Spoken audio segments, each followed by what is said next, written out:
बहुत अभी विश्राम मिल जाएगा अगर ये बात समझ जाओगे। उपासक तो सिर्फ उपास्य देव को समर्पित हो चुका है और उसका एक ही केवल लक्ष्य है उपास्य देव का नाम जपना। वो कभी अपनी ओर नहीं देखता जो उपासक है। इतना अच्छा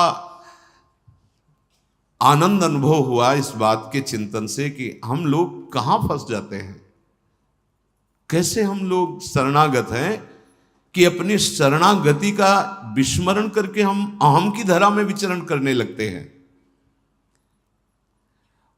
बिल्कुल बिल्कुल अक्षर अक्षर मान लेना, वृंदावन में बैठे हो निश्चिंत हो जाओगे, निश्चिंत। ये इसलिए बार बार पुलकन के साथ की जैसे स्वाद लेकर खाया गया हो, फिर तो होता है ए तुम चिंता न करो, हमने पा के देखा है, बहुत स्वास्थ्यवर्धक है और बहुत स्वादिष्ट है।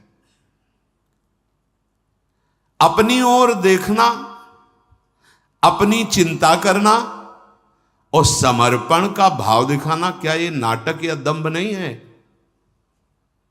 बहुत सुलझ कर यही हमारा जीवन है।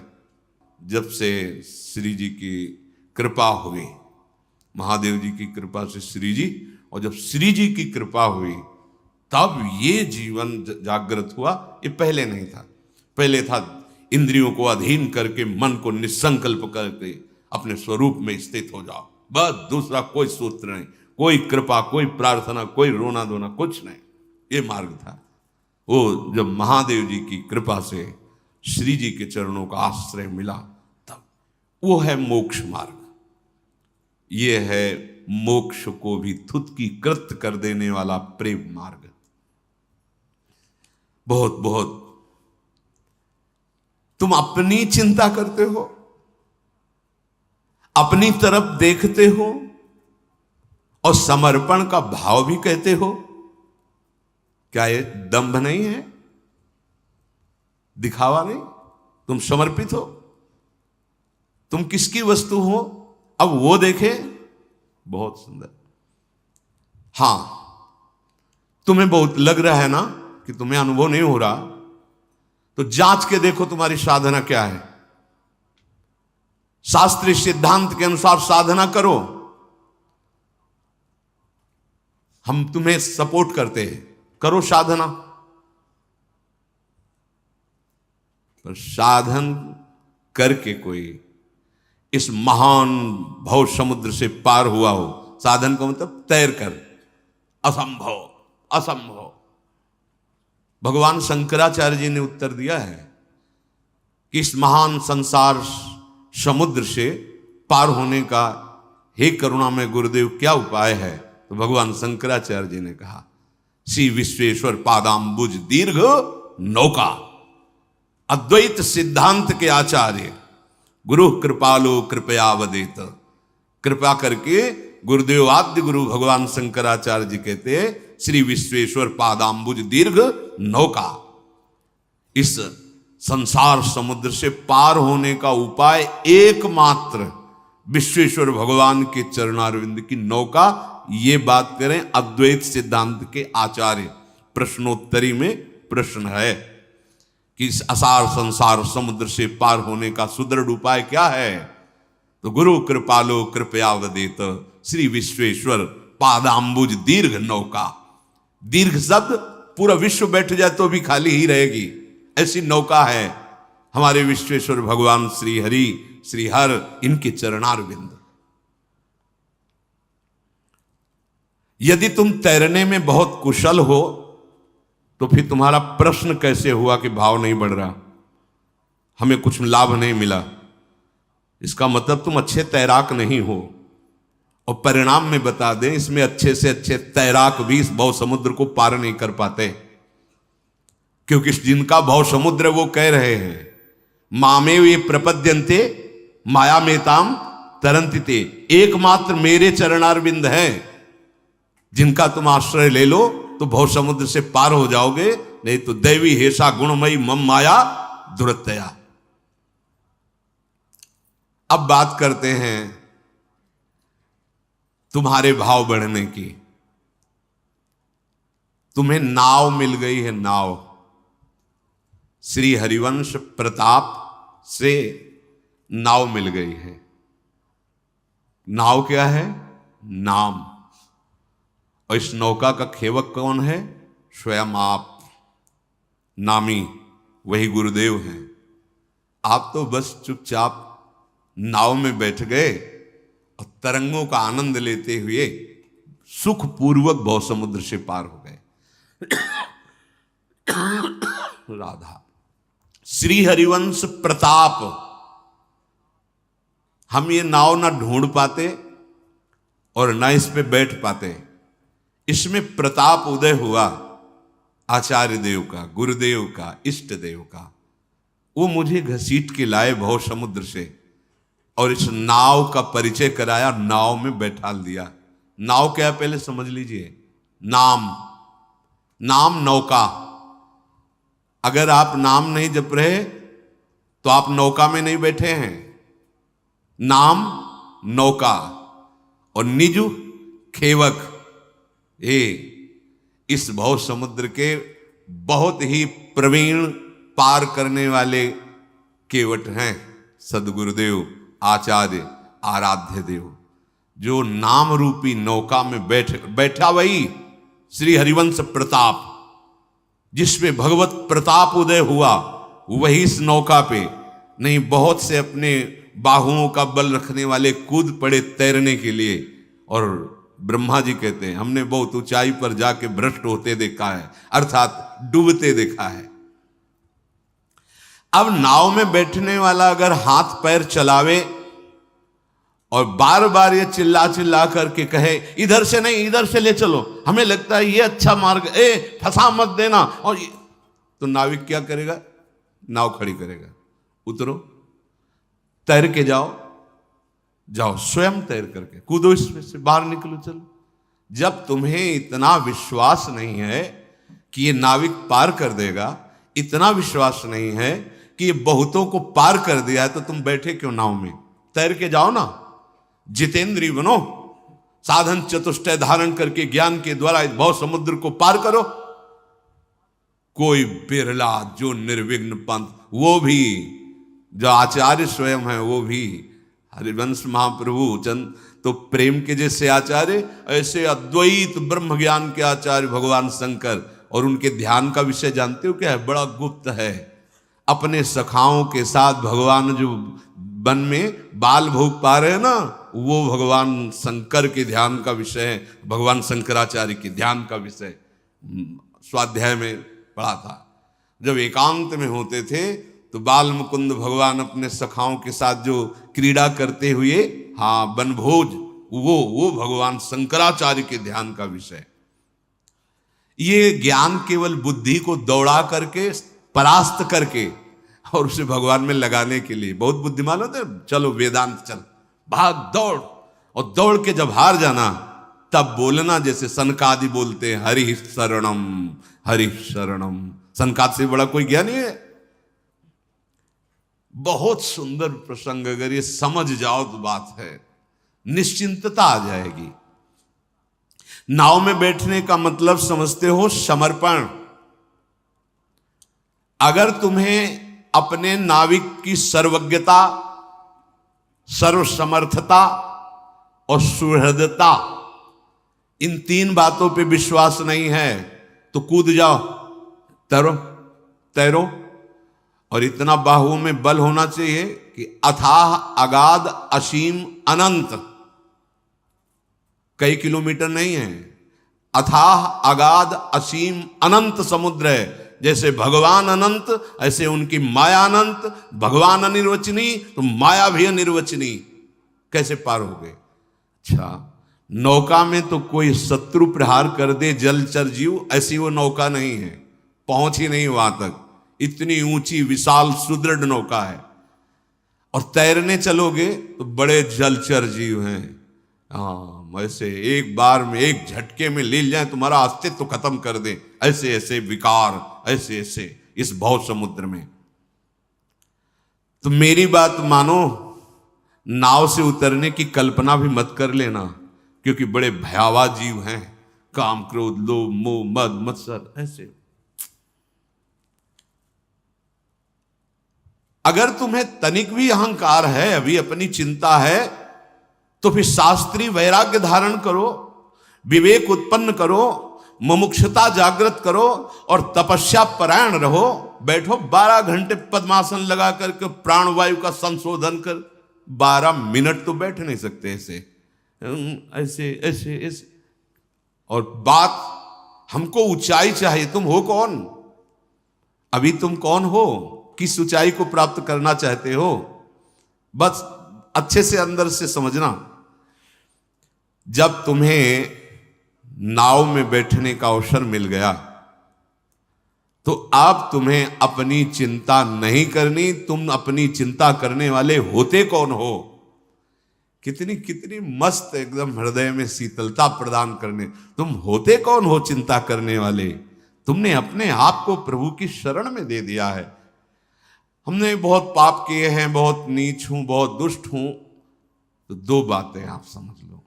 आपिचेत सुदुराचारो या कोटि विप्रबद लागे जाहू, या जो नर हो चराचर द्रोही आवे सभे शरण तक मोही। इतने बड़े तो नहीं हो ना तुम, बुराई में भी इतने बड़े नहीं हो। जो नर होए चराचर द्रोही, अभी जानते हो नहीं चराचर कितना है तो द्रोह किससे कर पाओगे। कोटि विप्रबद लागे जाहू और अपि चेत सुदुराचारो। घबरा क्यों रहे हो? चिंता क्यों कर रहे हो? अब तुम नाव पे बैठ गए हो, भगवद आश्रित हो गए हो।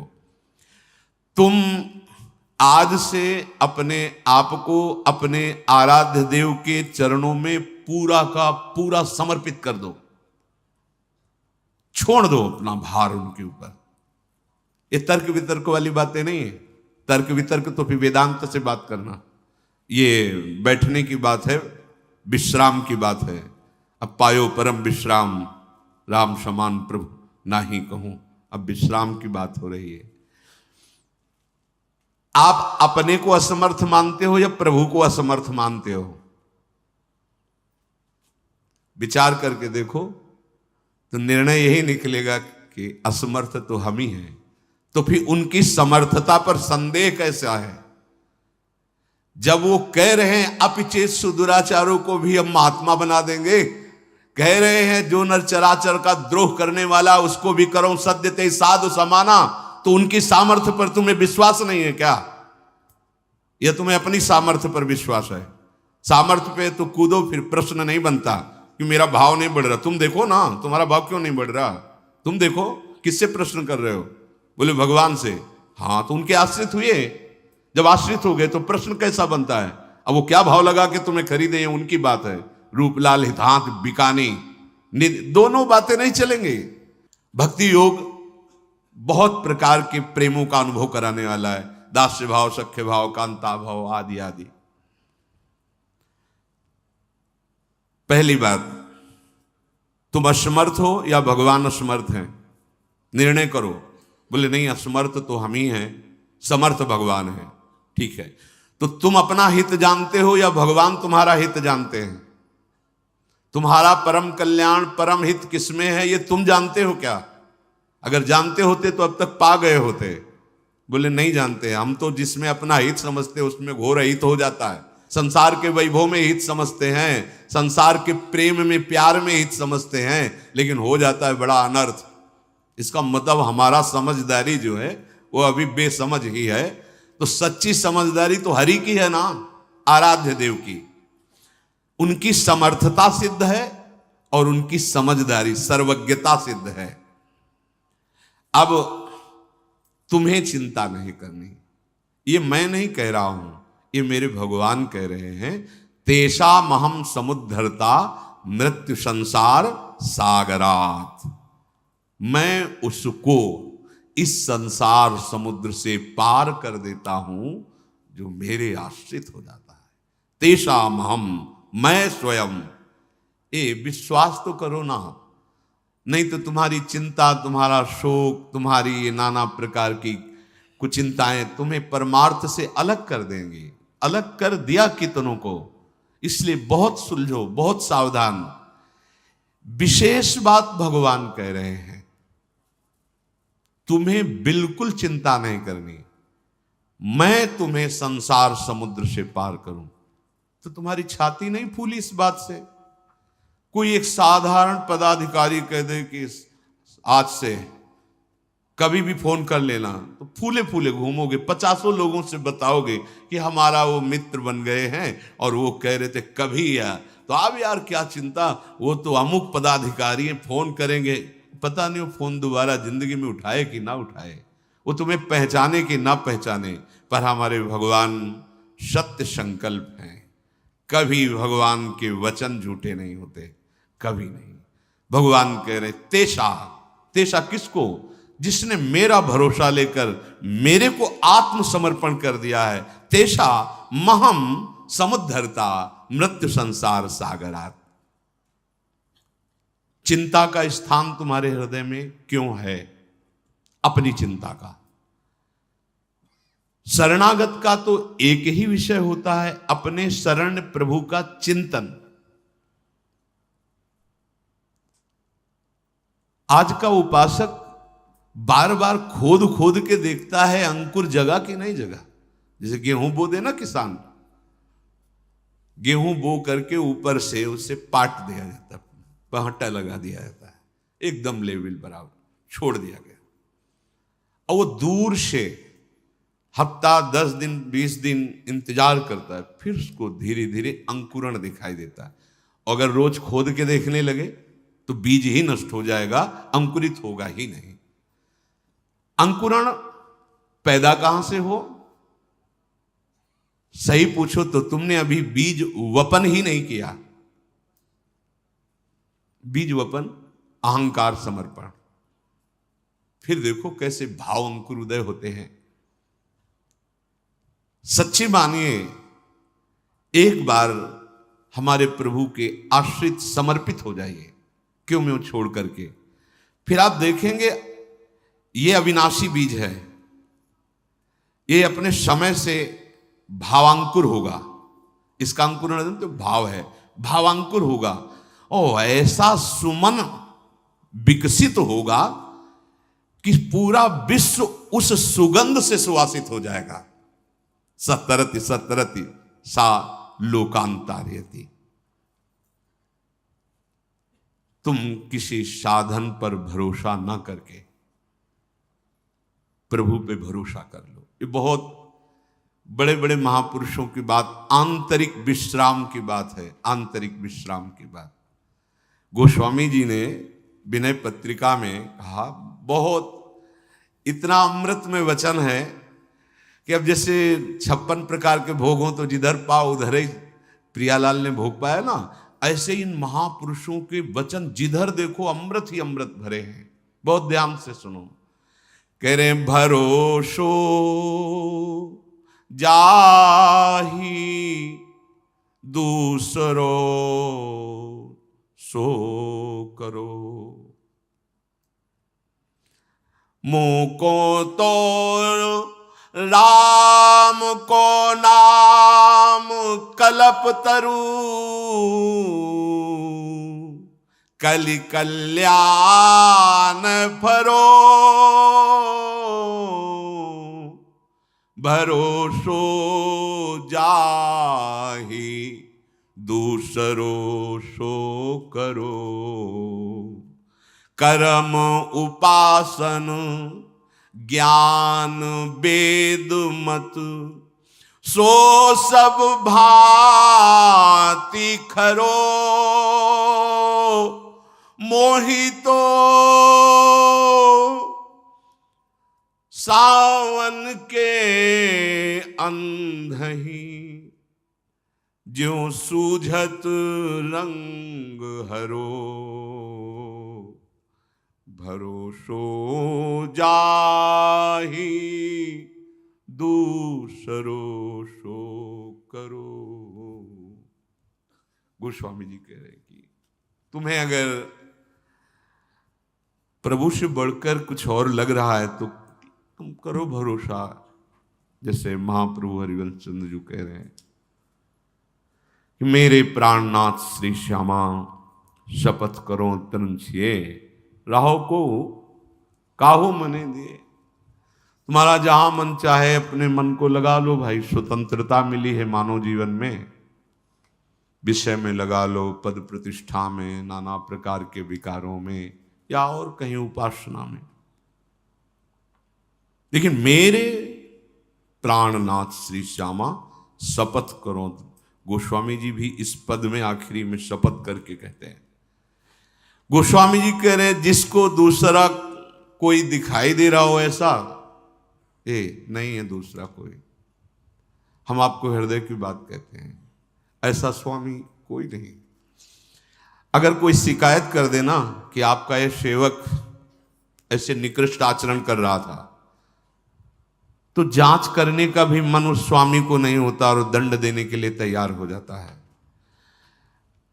और विनय करने पर भी, ना सुनने पर उसका त्याग कर देता है। प्रायः ऐसे स्वामी बहुत ही पाए गए हैं। लेकिन ऐसे स्वामी कि जिनको जांच करने की बात क्या स्वयं देख रहे हैं, स्वयं देख रहे हैं कि हम उनकी आज्ञा के विरुद्ध चलते हैं, स्वयं देख रहे हैं कि हम उनकी अवहेलना करते हैं, पर वो कभी नेक हो न रिस्क हो, भूल हो न हो सकी। त्याग की तो बात जाने दो, कोई शिकायत भी उनसे करे तो वो सुन नहीं सकते अपने जन की शिकायत। जन अवगुण प्रभु मान न काऊ, ऐसे ऐसे स्वामी कहीं होंगे। बड़ा दुर्भाग्य होगा यदि ऐसे स्वामी का त्याग करके किसी और को स्वामी माने। नहीं,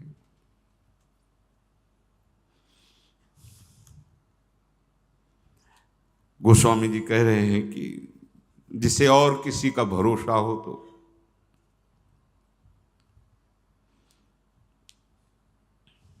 अपने हृदय को देखा जाए और प्रभु की कृपा को देखा जाए। तो हमें क्या ऐसा है जिससे हमारे प्रभु हम पे रीझ रहे हैं? क्या ऐसा है? देखो ना, ईमानदारी से देखो। वही चतुरता, वही कपट, वही छल, अपने स्वामी से बार बार विमुखता, बार बार स्वामी की अवहेलना, पर उनकी तरफ से जहां हमारा तिरस्कार अपमान होना चाहिए, वाह प्यार देते हैं। वो हमको दुखों से घसीट कर अपनी तरफ ला रहे हैं। ये उनकी कृपालुता नहीं दिखाई दे रही? हम अपने हृदय को जांचें और अपने स्वामी की कृपा को देखें। तुम्हें कृपा नहीं दिखाई दे रही? तुम्हें अपने अंदर की बात देख करके नहीं लग रहा कि वो कितने कृपालु हैं? ऐसा कोई त्रिभुवन में स्वामी है? नहीं देखा, ना है, ना होगा, ना कभी ऐसा किसी का स्वभाव है, ना ऐसा किसी का प्रभाव है, नहीं देखा। जी जान से आप ताकत लगाकर अपने स्वामी को रिझाइए, और थोड़ी सी चूक हो जाएगी तो धक्का मार के बाहर कर दिए जाओगे। ऐसा स्वामी कभी नहीं देखा कि अपराध पे अपराध करता जाए और वो गले लगा ले। विमुख हुए निमसहु न अकृपा, जब चितए तब वैसे। कभी तूने ऐसा किया, कभी ऐसा प्रभु नहीं। अस स्वभाव कहूं सुने हो न देखो। किसको किसको अपना मान? ईमानदारी से देखो, चाहे किसी को मित्र बना के देखो, कुछ भी बना के देखो, अगर उसके प्रतिकूल हो गए तो धक्का मार के निकाल दिए जाओगे। लेकिन ये स्वामी, हमारे अनंत जन्मों से आचरण इनके प्रतिकूल ही होते रहे, अब भी क्या इनके लिए जैसे चाहिए वैसे हमारे सद्गुण हैं, हमारे आचरण हैं? नहीं, पर इनका प्यार अपार हमको दुलार देता चला जा रहा है, और हम उसे अपना गुण मान रहे हैं, अपनी महिमा मान रहे हैं। भरोसो जाहि दूसरो सो करो,